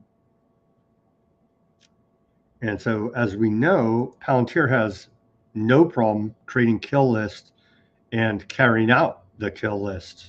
So there you go. We wouldn't have it any other way. And what a fraud the Board of Peace turned out to be. Like 2 weeks after the lying criminal Board of Peace, that it takes $1 billion to sit at the head of, but you will become maybe possibly a high profiting war profiteer. Yeah, they haven't posted much here. The fraud that was the Board of Peace. And then 2 weeks later, we start a giant war with Iran. After this fraud of announcement, Ukraine-Russia war still going on. We were promised it would be over in 24 hours if we elected Trump. That was a lie. If Trump was elected in 2020, the war would have never happened. That's a lie. And so it's ongoing there. Stop it. Stop it. Stop it. Stop it. Stop it. Stop it. Ukraine hit Russia's Primorsk Baltic oil port overnight, hitting fuel tanks and causing major fires. Yeah, so energy infrastructure all over the world is now being attacked on a daily basis. Seems like part of the plan for one world government, lockdowns 2.0, energy rationing. It's all for our own good, though, you see. Some major attacks carried out on Russian energy infrastructure over the weekend. The Crown Prince of Saudi Arabia. Here's a flashback where Mohammed bin Salman said, "We spread the Wahhabi Salif Wahhabi ideology at the request of the United States to confront the Soviet Union in the 1980s." And then that's from a post by the Hotspot on the X. And then they also, part of the thread flashback, Hillary Clinton in 2011 saying we created Al Qaeda. And so remember this, we're arming and trying to get any of these other Western terrorist groups in West Asia to attack Iran right now. And so remember that when we circle back in a few years and say we got to go ahead and attack these damn terrorists. Well, we're arming them, training them, and radicalizing them. Yeah, well, they're terrorists, you see. And so remember all this in a few years when we have to go back and take out these terrorists that we helped to create to overthrow Iran. It's the same routine over and over and over. Iranian political scientist Morandi on Galloway show, as over the weekend it was alleged that Iran launched a long-range missile at Diego Garcia U.S.-UK joint military base from 4,000 kilometers away. And Iran saying they did not launch that, and it's a potential false flag attack. Let's watch this report from Galloway show.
There you go. Who knows? Iran says it wasn't them. America says it was. The potential for false flag operations is always there. Here's Iranian AI video mocking Lego Trump. They keep putting these propaganda pieces out as well via hotspots on X.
Snarky just messaged me. There was no.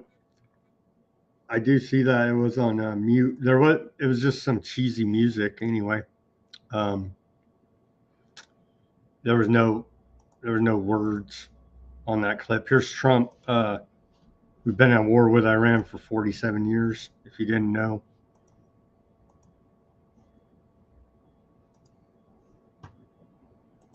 All right? But it's a lot different. You're talking about a country that has been evil for 47 years. They've been horrible. Death all over the world, not just us. Look at the way they attacked unexpectedly all of those countries surrounding them. So stupid. So stupid. They clearly said that they're attacking U.S. assets in the region. And so, they're bombing the hell out of ongoing here now. Bombing the hell out of Lebanon. It's being reported they're bombing the UN now. They're in Lebanon. And Aardvark land artillery shell struck the main headquarters of the United Nations Interim Force in Lebanon, UNIFIL. Yeah, they're just terrorists anyway, right? That's what they'll say. In southern Lebanon, marking the second such attack after the site was also targeted by shelling yesterday. So they're even blowing up the UN now over there. Palm Sunday procession in Jerusalem is canceled due to the Iran war, the Vatican says. Propaganda from the Department of War. Meme of the day here now. Resilient communications. That don't look good. All this fryiness. 5G, 6G coming online. This don't look good. This does not look good. And then more defending the skies. Department of War memes there. Defending the skies. Continuing here. Autonomous aviation milestone. Skynet Live. I don't know. DARPA posted this. We're getting closer. Our Elias flight system has transitioned to the U.S. Army and operationally piloted H-60 MX Blackhawk with Sikorsky Matrix autonomy is advancing to operational testing, a pivotal moment for a safer and smarter helicopter fleet.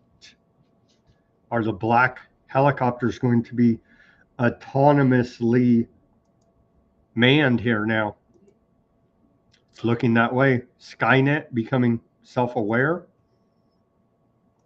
maybe let's hear this report from Fareed Zakaria. We're getting closer and closer and closer. But first, here's my take. Beneath the daily headline of strikes and counterstrikes in the Middle East, we're witnessing something seismic. War is being utterly transformed. In the first week of Tehran's retaliation campaign, drones accounted for about 71% of recorded strikes on Gulf states, according to a CSIS analysis. The UAE alone reportedly faced 1,422 detected drones and 246 missiles in just 8 days. We could already glimpse many of these trends in Ukraine, but in Iran, the future of war has definitively come into view.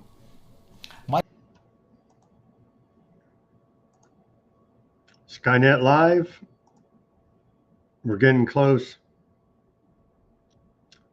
Trump over the weekend gave Iran exactly 48 hours to open the Strait of Hormuz, or he will blow up all of Iran's power plants.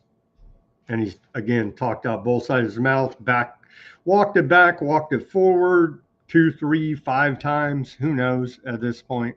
It's hard to follow all the lies. Lindsey Graham says he's prepared to sacrifice the lives of many U.S. soldiers as necessary to gain control of Iran's oil. Like, how's this guy allowed in the government, in public?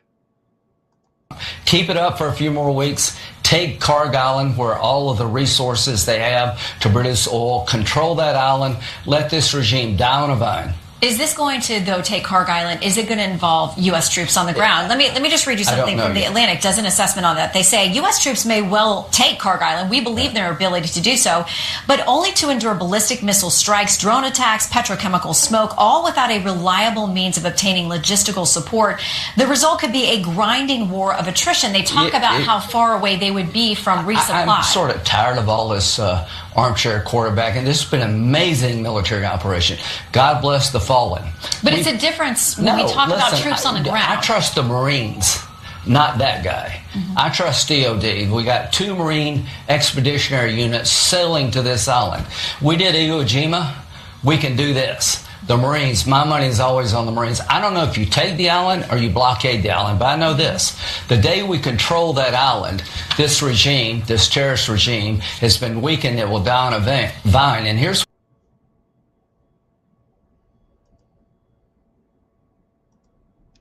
Go fight him, Lindsey Graham. Of course, he never will. China urges into war in West Asia, warns of escalating vicious cycle. China today called on all parties in the war in West Asia, especially the United States and Aardvark land, to halt military actions, warning that continued fighting could create a vicious cycle that may drag on growth and reduce demand for Chinese exports.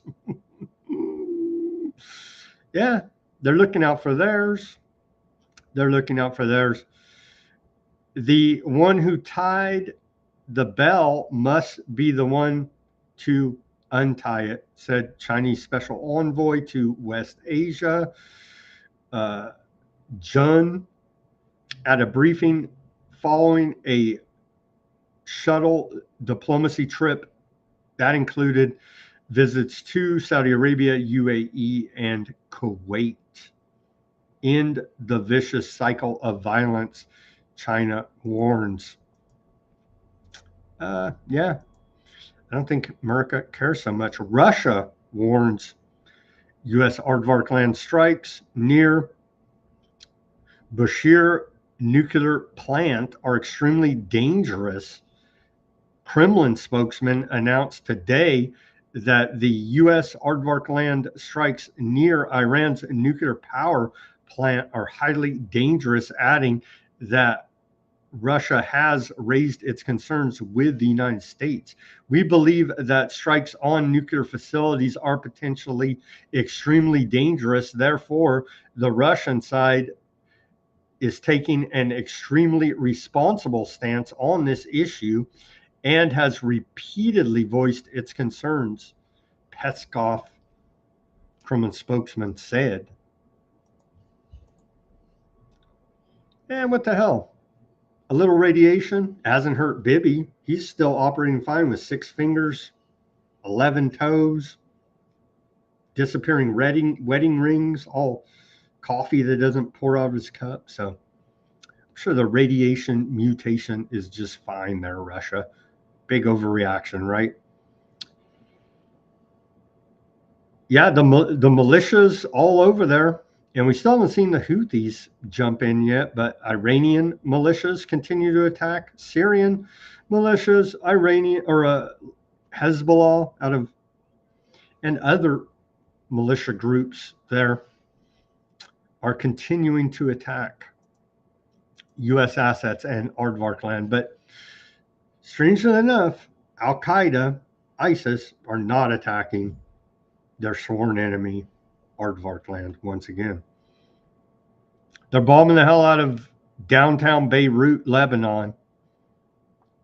Bombing the hell out of it. Okay? So things are escalating as we continue to report here. They're carrying out ethnic cleansing, edging on genocide in Lebanon now as the genocide in Gaza continues. There's many images, many videos of a lot of damage in highly populated, basically downtown Lebanon, bombing the hell out of that, and continually bombing in southern Lebanon. Here's just a short clip of some of the damage there in Lebanon.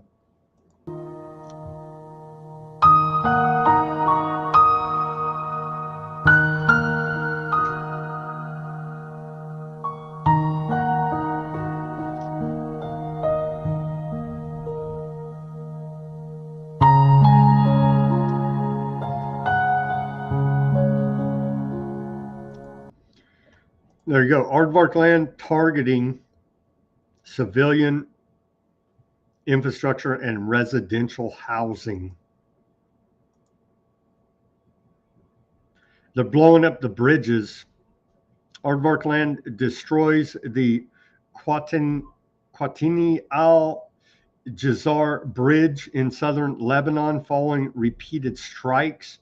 Aardvark land artillery shelling has destroyed the bridge there going into southern Lebanon. The bridge had been attacked last week. I think we have actual video of them blowing up the bridge. Lebanese president said yesterday that Aardvark land's destruction of bridges over the Litani River include one, the Qasmil Bridge represents a dangerous escalation and a prelude to a full ground invasion, as well as an attempt to obstruct humanitarian access. Yeah. Here's some video of them whacking this bridge. This is Aardvark land warplanes have destroyed the Qasami Bridge. They're whacking all their bridges. They're preparing for full-on ground invasion into southern Lebanon. As troops are already in there, they're trying to carve a path.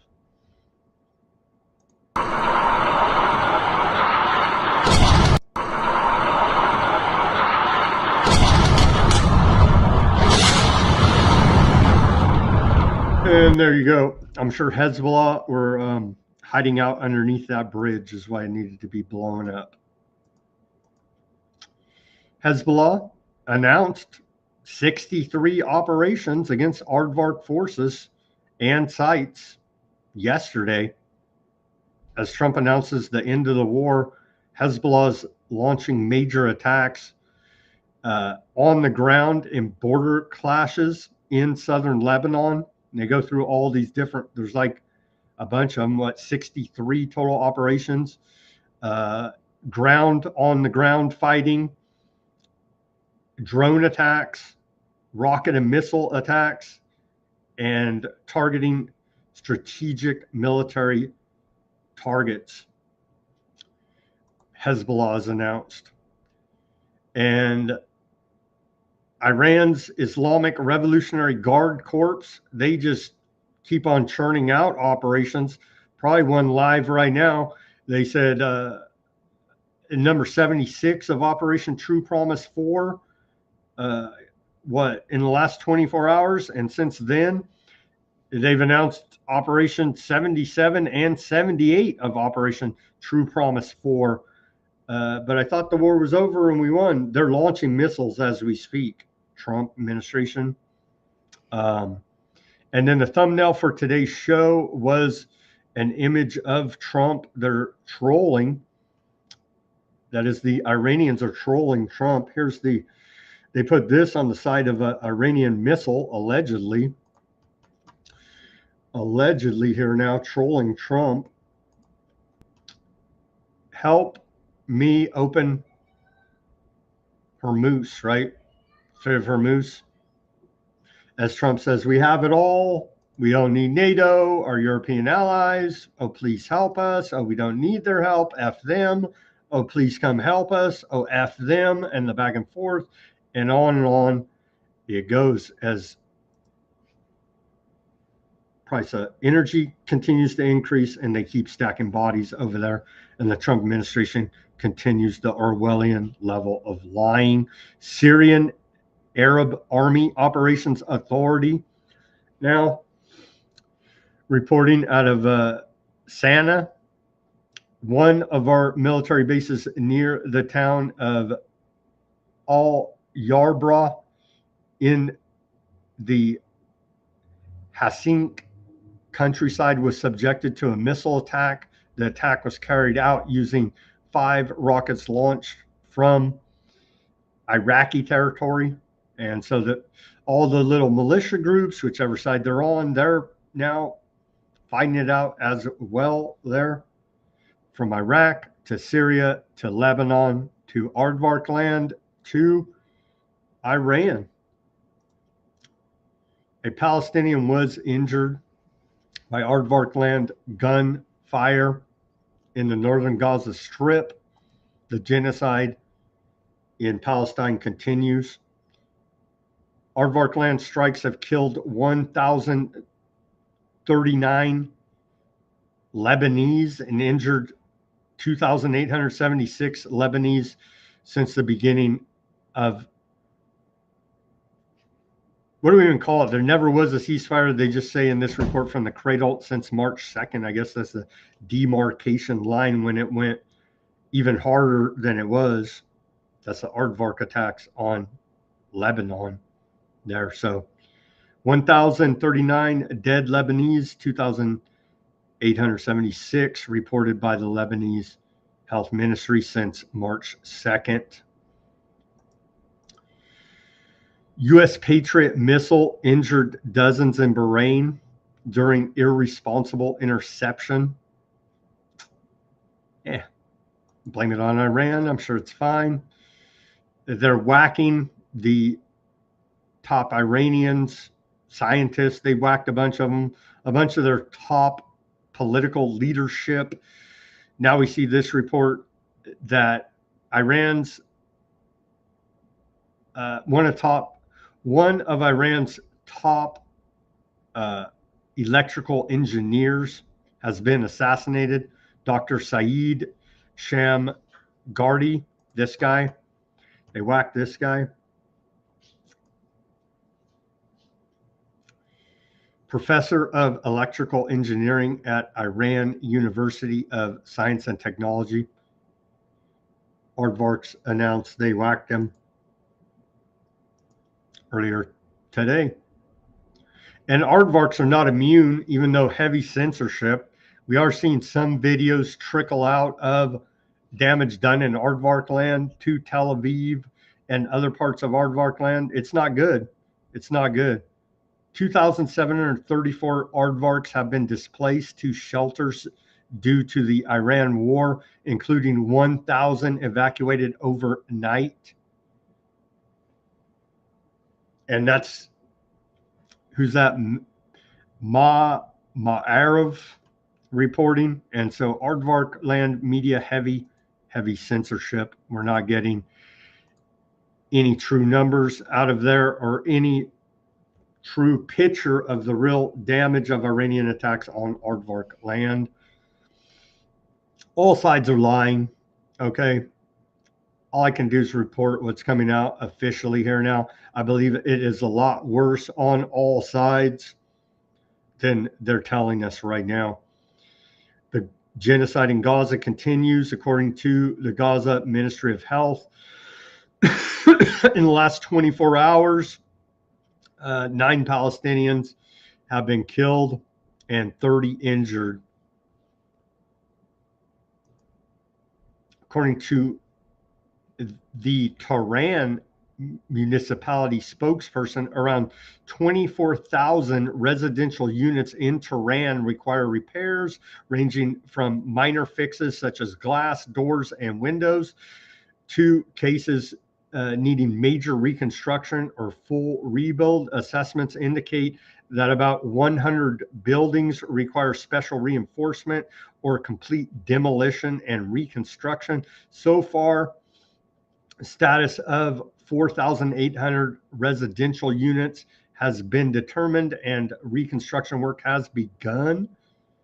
These efforts are either being carried out by residents with financial support from the municipality or directly overseen by the municipality itself. Tasman News reports.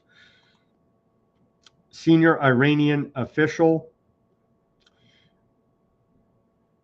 Riazi says, if you strike our infrastructure, it will no longer be eye for an eye. It will be head for an eye. You'll be crippled. And we saw reports earlier from Ruckus that the New Testament of the Bible is antiseptic. And so we're going full Old Testament a la the Talmud here. As per schedule, military advisor to Iran's supreme leader, the new Khomeini, said, and that's the same guy, Riazi, and it's spelled different too. So talk about having a hard time pronouncing it. There's multiple different spellings I've seen. Rizazi, this character, he said, if Trump attacks Iran's infrastructure, the response will no longer be eye for eye. We said that in the last report, but head for an eye. America will be paralyzed. The war will continue until Iran's damages are compensated, sanctions are lifted, and international legal guarantees are put in place to prevent future U.S. interventions. This is the decision of our nation, our leadership, and our armed forces. Seems pretty clear to me. Trump says he has no idea what they're talking about. The deceptive American president's contradictory behavior will not deter us from the war front or from continuing the fight against the enemy. Trump's psychological warfare has been exposed. Iran's determination and resistance have caused confusion among the aggressors and raised doubts about their plans and scenarios. This resistance will remain the key to victory. Maps of Aardvark land and regional water and electricity infrastructure have been published online by Iranian hacker group Handallah.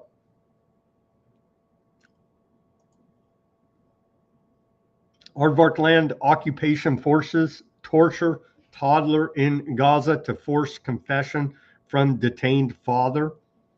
Aardvark land occupation forces detained a 1.5-year-old child, Karim Abdul Nasser, in central Gaza and subjected him to abuse in front of his father, Osama Abdul Nasser, in an attempt to extract confessions. The father was stopped near the Al Magzini during military operations separate from his son, stripped down and interrogated at a checkpoint. According to medical reports, the child was tortured while in custody, including being burned with cigarettes and pierced with a metal nail in his leg.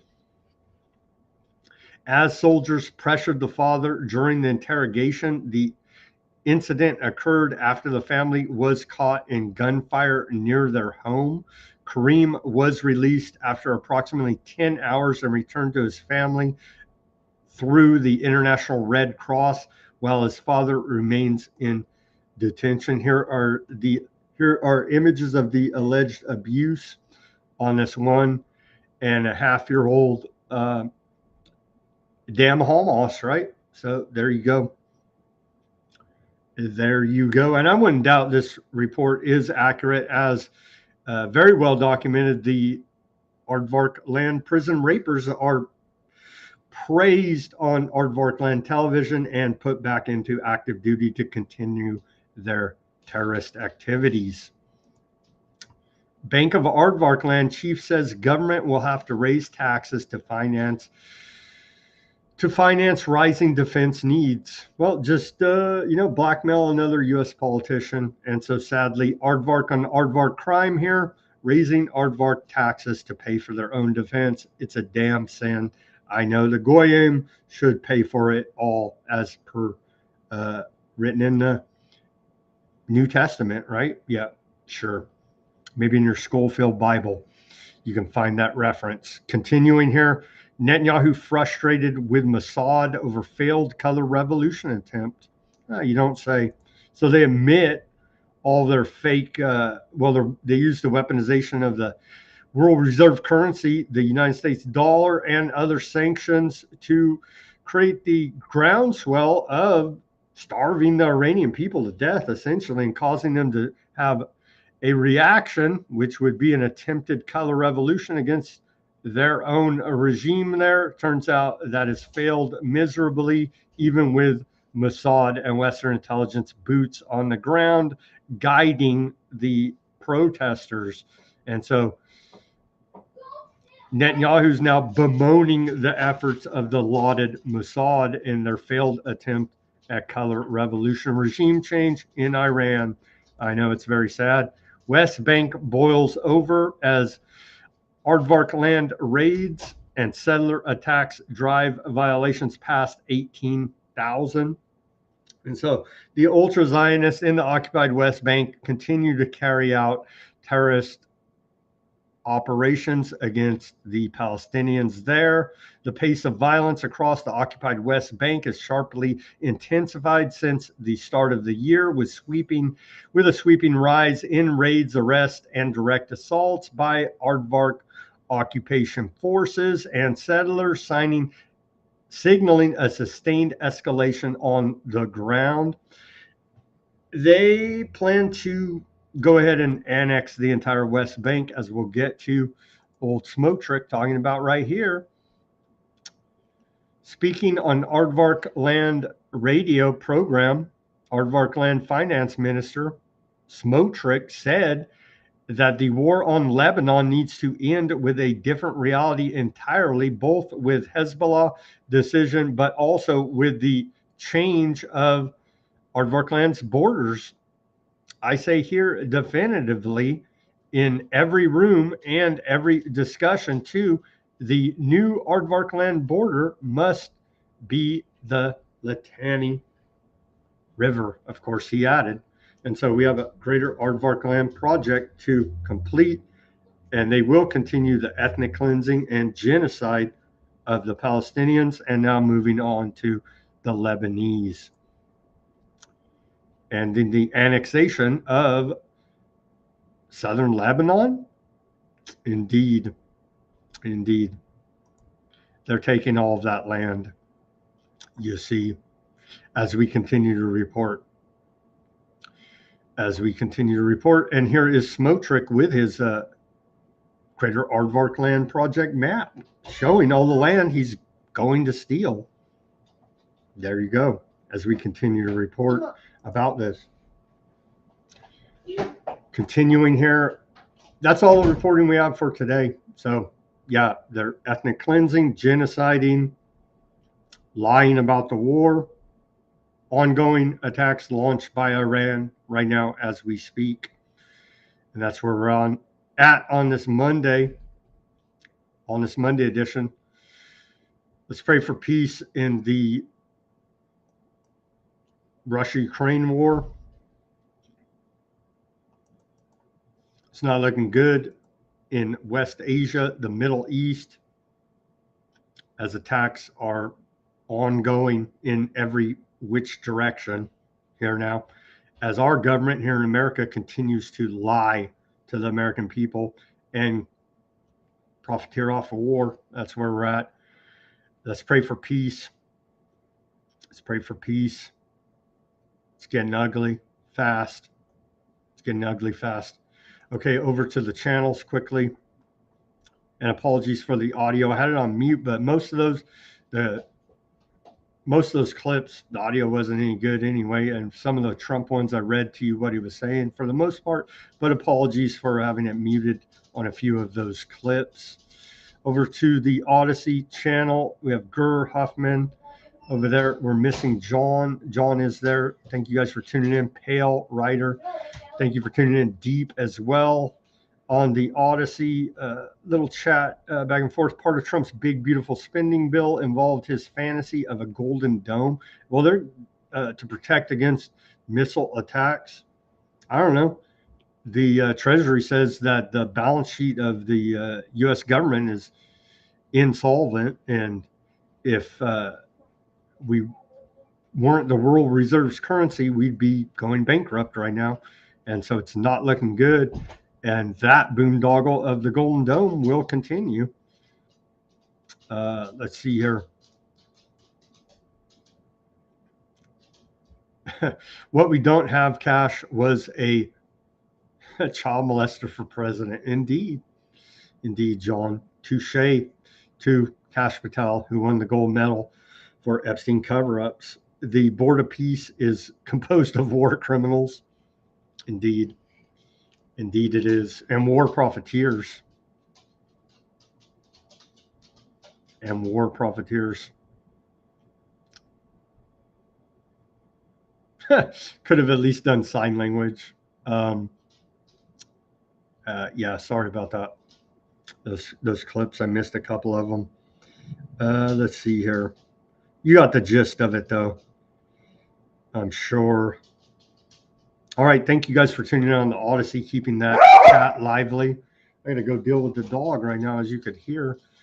Thank you, everybody, for tuning in on X, Kick, Twitch, Bitchute, Facebook, YouTube, and Rumble, and keeping those chats lively per usual here. Let me just go back quickly. Who do I see there on the YouTube? Mac, Bob, Snow. Thank you guys for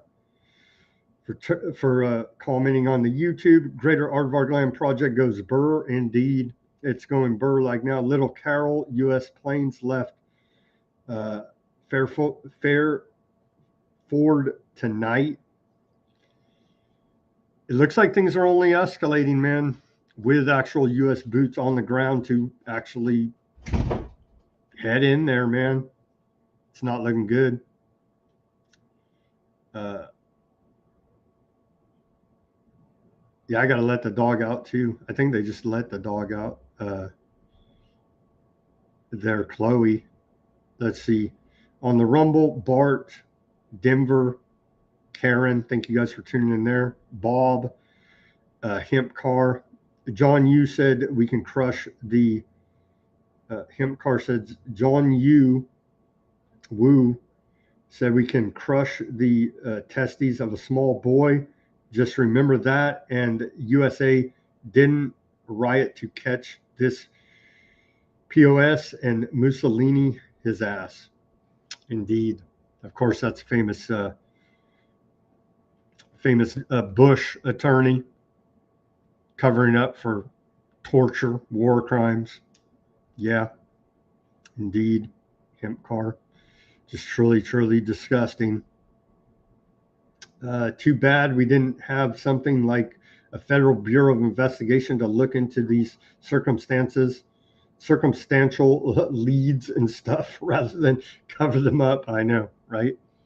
There's just hundreds, thousands of reports about all the wrongdoing. They're like, those are just crazy people. And they're like, they're eating the babies. They're just crazy. They're eating the babies. Crazy. They're eating the babies. Crazy. I mean, how many times, how many reports?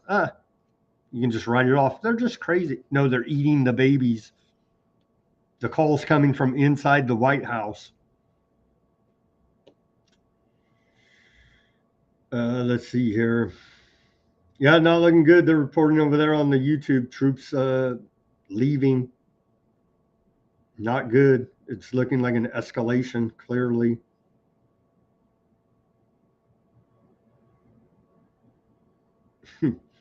Denver says personally, he finds it hilarious that Smotrick's name sounds phonetically the same as Smoke Trick. Indeed. Indeed. Our favorite Aardvark baker there. And top genocidalist. Annexing the whole region there for Aardvark. Greater Aardvark Land Project goes burr. Indeed, there's no. Thank you guys on the Rumble and YouTube for keeping all these chats lively. As always, everybody do your own research. Peace, love, and freedom. Speak out and take action. Have a great rest of your Monday evening. And we'll be back here on Tuesday for more Weaponized News. Let's pray for peace. It's not looking good as reports of troop deployments are in